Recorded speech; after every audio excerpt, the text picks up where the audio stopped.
Revolutionary Wrestling Podcast. I am your King of Extreme, Phil KOE, joined by my indomitable broadcast partner, two-time champion, Tony G. How we doing? Today I wanted to touch on a bit of a different subject than what we normally do, but it's kind of an all-encompassing. There's something that a lot of people don't like to draw when it comes to comparisons, and that is how closely related the UFC and the WWE really are. And I'm not saying UFC's fixing fights. Absolutely not. What I'm saying is they are what they call in the wrestling world a shoot promotion, where the people are actually fighting, but they're using the exact same wrestling promotion techniques from the 1970s and 1980s, and they just put two men on a seeming collision course with each other, and then they promote the winner. Well, if you look at back in, like the UFC 20 to UFC 35-ish range, back when they had the elaborate like Pride FC style stage and ramp and entrances, there was definitely a WWE-esque feel to it, even in the early days. Also, another thing, championship belts. Oh yeah. They look a lot more like good old wrestling belts than they ever look like boxing belts. There's no like ribbon striping down the sides, and it's not colorful. It's black, gold, simple. Very much like the WCW title was. Yes, the very, the iconic big gold championship. Looks an awful lot so like that. There's those kind of simple crossovers. Also, let's not forget the Buffer connection. Well, there is that. You know. Pretty big one. Yeah. Those WCW marks back in the day. It's time! Oh, God, yes. Yeah. Bruce Buffer came down, no, not Bruce, his brother, Michael, sorry. Yeah. Bruce, you're the famous Buffer now. Well, congrats. But, God, Michael Buffer coming down, and he would announce the big Hulk Hogan match. It's like, yes, I love it.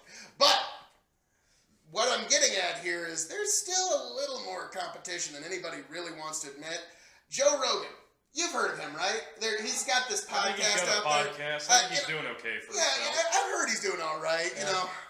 It's not like he's got the KOE Nation behind him or anything. No, like he's never held the Revolutionary Wrestling Podcast. I know. So who the hell's that guy? He one time he was talking about how he just didn't understand wrestling. Just he wasn't into it. And honestly, Joe, you're the commentator for UFC. When you mentioned that, I just couldn't help but think there's an old quote from Upton Sinclair. It's difficult to get a man to understand something when his salary depends on his not understanding it. That's a fact. And in reality, you are trying to pull the millennial 18 to 35 demographic to UFC. Yeah. And whether you want to admit or not, WWE is not only in direct competition with you for the same demographic, you're even competing for the same top talent. Brock Lesnar, Ronda Rousey, CM Punk. You're even in talks with Conor McGregor, Ken Shamrock, Dan Severn, Bobby Lashley. Would you like me to keep going? Couple more. I can't remember. Sorry. He got me, folks. But had to be done. But the point being is you're even competing for each other's same top talents. It's true. You're all competing for basically the same folks' attention. Well, yeah, and if you look, like you were saying with Joe Rogan, I remember seeing a clip of his where somebody was showing him submission moves, like the figure four or the sharpshooter, and he's going, "Oh, wow, that actually looks like it might hurt. Oh, yeah, that might. That's stupid. That doesn't look like it would hurt." That's not the point, Joe. The point is the production. Like you said, you're paid to not understand. You don't get it because you don't want to get it. That's fine, and that's where the MMA fan base truly differs itself from the hardcore WWE fan base. The WWE smarks, if you will, they understand the production, the storytelling, the writing process, the pure athleticism and dedication it takes to be in the business. They appreciate the product and the performers themselves. Yes, we appreciate the meticulous construction of all previously stated. Yes, appreciate all that. MMA fans, on the other hand, are ruthless towards each other. So you can imagine how they eat their own quick. How awful they are to someone who only likes pro wrestling or also likes pro wrestling. Because MMA is not a team sport. MMA is a fighter versus fighter, one-on-one, mano-a-mano sport. So it's an me versus the world mentality. So when an MMA fan is talking to a pro wrestling fan, The gloves come off. They try to make them bleed the hard way because they can't respect it. They don't want to respect it. A big reason for that is because if there was no pro wrestling boom, would the UFC even exist today? No. No. No, it wouldn't. It was the same circus appeal of this odd sideshow of what if you put a jiu-jitsu master, a karate master, a kickboxer, a ninja, and a whole bunch of wannabe street fighters in there, see what happens. Like it or not, that is as much a sideshow attraction as pro wrestling ever was in the circus. Oh, absolutely. So, a lot of people don't like when you make these comparisons because they think you're getting into kayfabe territory, but that's not what I'm getting at with MMA at all. All I'm saying is when you have this much crossover of your top talent, this much crossover of your fans, and when it comes to like the company of Tap Out, this much crossover of your advertisers, there's no way you cannot say that you are an absolute direct competition. The only difference is UFC is the shoot wrestling corporation.